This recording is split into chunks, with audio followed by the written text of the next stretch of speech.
Hi. Hello. Okay, so we just wanted to check in about shift 2, see what's going Okay. on, see Uh, how you're doing and how command's doing. I gotta mute my phone really quick. Okay. Peters has been patrolling in shift 2 the last couple of days, and Peters had heard some like negative things about shift 2, but he did say he was like it's all bad, you know. it, no, So it's not bad at all. No. At all? what's going on? I wouldn't No, say I at all. mean, well, I'm just saying it's not bad at all, like completely. I'll be around tomorrow, Thomas. Actually, I I'm gonna would do say some it's probably bangers this week. 75% I just good. had I had to That's pretty meet. good odds. I had to. Where shall I start? I've been having to do a lot of out of character stuff. I had to do a bunch of out of character So stuff today. let's see. The last few days I've had to do. I had to wait for like out of character stuff. So let's talk about command first. Bradford, I had seen a couple of times since Christmas. And he kind of explained that he had some obligations he needed to take care of, but he's back now. He came back about a week ago, and he's been doing really good. So I had a meeting with him, went over some things that he would like to see improved and how he felt the shift was going. We talked about, we try not to focus on numbers because it comes and goes. Night we can have a lot of numbers, and the next they're just not around. So if you focus on that too much, you just get depressed, I think. So we talked about just building up the people that we wanted to focus on, that are really putting in time and effort. I hadn't seen Onfire also since before Christmas. I think she was away for 3 weeks. I see that she's been back for a couple of nights. I have spoken to her. I have texted her. I have called her to try and meet with me. I don't know if she just. Sometimes it's difficult to get to understand the answer that she gives you. So I don't know if she just doesn't want to talk to me, or she's just putting it off. I'm unsure. What kind of answers has she been giving you? Hold on a minute.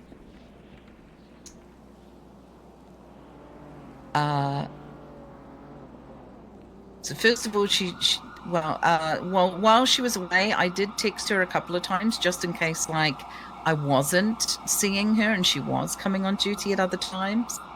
So I did text her. I asked her that I needed some input on doing some shift 2 promotion. That was about 25 days ago. And then I saw that she was helping out removing some of the bricks from the front door. Then she said to me that she'll talk to me after she's been to the gym.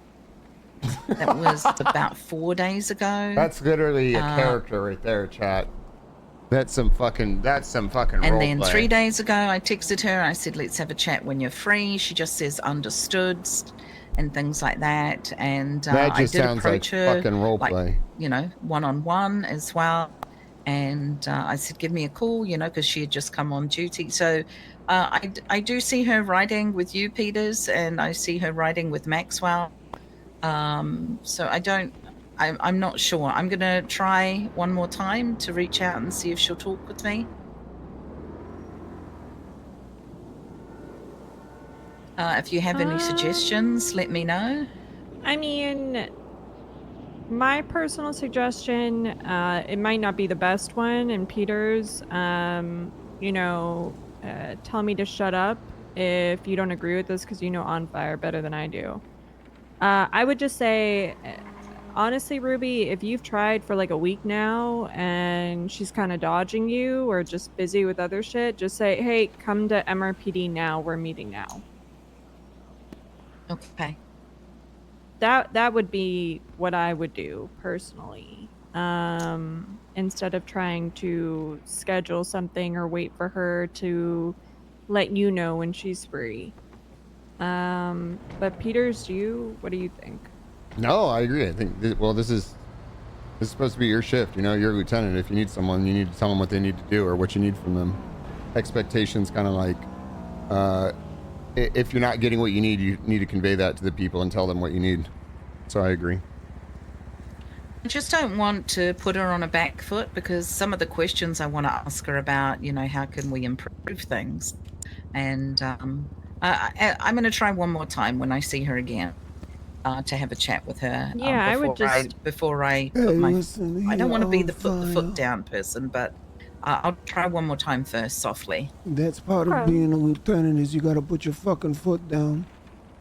I know, but you put the foot on the neck and you crush their fucking air pipe. We're not gonna do that. It's just a metaphor, not Forget literal. about it. Listen, I have a bag of concrete in the glove box for a purpose, okay? Okay. All right. Yeah.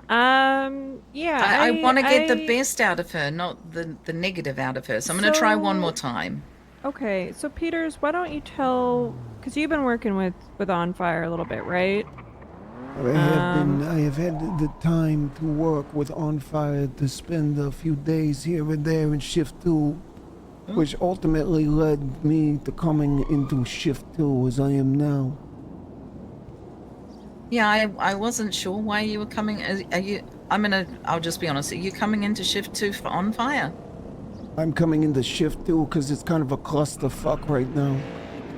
It's not that bad, but there are issues that are very transparent, which are causing issues in the departments. Well, okay. We'll talk about those in a minute then. Yeah. But part of it is that Peters is, I think, working with Onfire on a couple things. So Peters, can you tell Ruby what you've been working on with her? Onfire was put into command because I saw something in her that a lot of the city is lacking, and that's a personality, and she does a fucking good job with maintaining her gym, curriculum, and other things around the city. But she asked me to be there for her and to train her. Unfortunately, I failed her in that situation, which falls on me, so I need to be there for her to make sure she gets the training to be successful. So that being said, I have been coming around, I've been riding with her here and there. Whenever she needs help with something, I try to sit down and teach her how to do things as we wish to see them done. Ultimately, it's support. She reached out. Okay. She reached out for support, and if I don't give her support, what kind of fucking ass chief am I then? I might as well be sleeping with the fishes at that point. Okay, I mean, I didn't know that she still needed training on things. I mean, if there's things she needs to be shown, I'm more than happy to show her how to do things. If it's like, are we talking paperwork? I think it's mainly paperwork. Like I know Peters, you were doing like subpoenas or search warrants or some shit, or was it arrest warrants? Subpoenas, search warrant, everything in general, right? And the thing is nobody's ever going to have all the answers. Like it's always going to be continuous learning. From all jokes aside, all Italian accents aside, it's always going to be continuous learning. Everybody's going to make mistakes. We're humans. We're inherently flawed. This department is run by inherently flawed people, which then means that whatever, going forward with what I just stated, people in the police department, especially command members and high command as well, need to be in a state of constant learning. And I don't know if it's that, I don't think she necessarily doesn't know what to do. More so is that she needs to feel supported in her endeavors and make sure she needs the confidence. Yeah, and kind of like going through, like I sat down and did search warrants with her, and she like approving them, what to look for when approving them. Bobby, get the fuck out of here. I've already had people come in and complain today about him. About what? About who? About Bobby. Well, antagonizing it's another day hanging that out ends at in senior Y. buns, right? And now Frodo's hanging out with them, and someone made a complaint about Frodo, and Frodo was being golden and freaking mess. So, well, the thing is, when when Onfire came in, I was a senior. Even if she had said, take a take a look at something. Even when I became a sergeant, like, I mean, I would have been more than happy to go over things and, No. you know. Ruby, I want to make this clear. Nobody is blaming you for anything here. It's just, it's something that Peter saw, you know, there was something, an area in which could be improved. You know, Peter saw that, like, this skill for Onfire was not quite developed, so I think he just took it upon himself. I will say, and I said this to Peters, Onfire's been a sergeant for a few months, right? I understand if you're feeling like, if somebody feels like they don't have the training that they need, but there comes a point where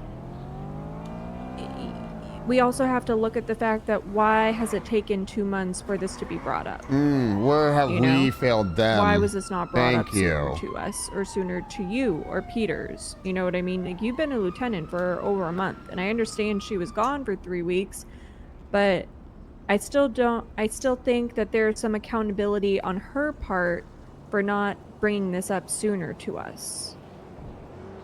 Yeah, and I'm just saying I feel bad because I didn't know. And if I had known, I would have helped.